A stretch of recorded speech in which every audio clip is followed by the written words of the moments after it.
Hi! In this video, I will show you how to make YouTube intro in Wondershare Filmora. For our YouTube intro, we will use the Filmora titles templates. Add the template by clicking on the cross icon. Select the text to edit it.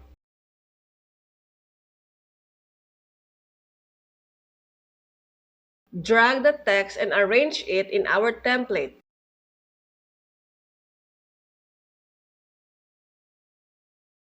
Let's add logo here. Click on Media and upload here your image or logo. Click on the cross to add it in our timeline.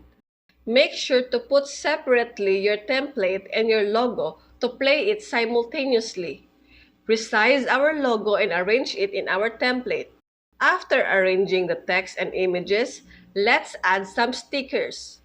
Click on Stickers and choose the stickers you want to add.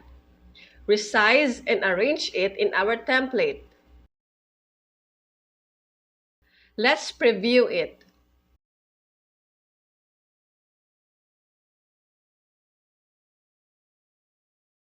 And that's it. Thank you for watching. For more videos like this, please subscribe on our YouTube channel. Bye!